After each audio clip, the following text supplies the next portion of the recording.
Hello students, last day मैंने आपको जो है कॉलिगेटिव प्रॉपर्टीज़ से related properties of colloidal solution भेजी थी और आज उनको हम डिस्कस कर रहे हैं। तो ध्यान से देखिएगा, मैं उम्मीद करता हूँ आपकी समझ में आएंगी। कॉलिगेटिव प्रॉपर्टीज़, सबसे पहले colloidal solution colligative properties show करते हैं। तो कॉलिगेटिव प्रॉपर्टीज़ कौन सी होती हैं आप सेकेंड चैप्टर में पढ़ चुके हैं सॉल्यूशन के अंदर। Osmotic pressure, lowering of vapour pressure, depression freezing point, elevation boiling point are the some colligative properties which is shown by the true solution. Same as colloidal solution also show the colligative properties have no change in their properties of colloidal solution. दूसरा, आपने Tyndall effect के बारे में बात कर रहे हैं। Tyndall effect है क्या, इस डायग्राम के थ्रू समझते हैं। नोट्स मैंने आपको भेज दिए हैं। किसी भी कोलोइडल सॉल्यूशन है, मान लीजिए कोलोइडल सॉल्यूशन है, इसमें एक लेंस लेते हैं, ये लेंस है और ऊपर माइक्रोस्कोप लगा हुआ है इसमें। तो क्या होता है कि जब लाइट पास करते हैं तो ये लाइट जब पास होती है तो फोकस्ड होकर एक पॉइंट पर इस तरह से डिस्क्रीट हो जाती है। जब इस पॉइंट को देखते हैं ऊपर माइक्रोस्कोप में, तो इस पॉइंट से जो कोलोइडल पार्टिकल लाइट की स्कैटरिंग कर रहे हैं वो इक्वली कर रहे हैं ऑल डायरेक्शंस में। तो यहाँ पर ये जो पॉइंट है और इसका जो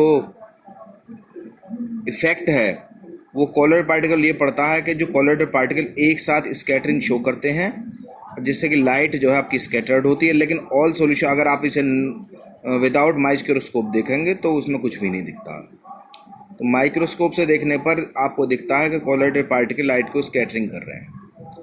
दूसरा, इसमें ये जो पॉइंट लेंस से लेकर जहाँ लास्ट पॉइंट जो स्कैटरिंग का है, ये टिंडल कोन है। तो यहाँ टिंडल कोन की फॉर्मेशन हो रही है, ये पूरा टिंडल कोन है। और अगर आप इधर भी देखते हैं तो क्या होगा कि ये वाली लाइट वो पास होती नजर आती है, इसमें जाती हुई नजर आती है, लेकिन एक पॉइंट पर ख़त्म हो जाती है और बाद में शो होती है। तो इसी को कहा जाता है टिंडल इफेक्ट। इसके लिए कंडीशंस हैं कि भाई टिंडल इफेक्ट के लिए क्या क्या शर्तें हैं।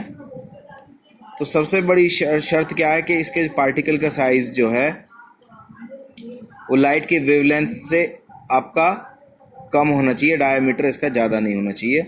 ऐसा ना हो कि लाइट जो है आपका जो ज़्यादा छोटा पार्टिकल है तो लाइट की स्कैटरिंग ना शो हो पाए। दूसरा, रिफ्रैक्टिव इंडाइसिस ऑफ जो है आपका डिस्पर्जन मीडियम का और डिस्पर्स फेज का, उसमें काफ़ी डिफरेंस होना चाहिए। तो these are the some conditions to show the Tyndall effect. तीसरी प्रॉपर्टी मेरी मैं आपको दिखाने जा रहा हूँ, आपकी कलर की बात कर देते हैं। तो कलर की बात अगर करते हैं तो कलर में क्या होता है, कोलोइडल पार्टिकल जिस वेवलेंथ की लाइट की स्कैटरिंग करते हैं उसका ही कलर शो करते हैं। यानी नेचर जो है कोलोइडल पार्टिकल के जो पार्ट है वो कैसा होगा, आपका कलर्ड होगा। दूसरा, मिक्सचर जो आप देखते हैं कि अगर दूध लेते हैं तो कुछ देर बाद उसमें पानी मिला हुआ रहता है तो क्या होता है, वो ब्लू कलर जैसा दिखता है। तो और अगर आप कभी कभी वो रेड कलर का भी दिखता है अगर लाइट रिफ्रैक्ट हो जाती है। तो जब कभी गौर से देखिएगा तो ये जो दोनों प्रॉपर्टी हैं मिल्क की जो है आपकी, तो milk is a colloidal solution और उसमें अगर पानी डाल देते हैं तो ब्लू कलर जैसा हमें दिखता है। दूसरा, अगर ज़्यादा पानी होता है, लेकिन अगर ध्यान से देखेंगे तो उसमें रेड कलर भी कभी कभी दिखता है। इसी तरह से जो गोल्ड सॉल होता है उसका कलर आपको गोल्डी ना दिखकर रेड कलर का दिखता है।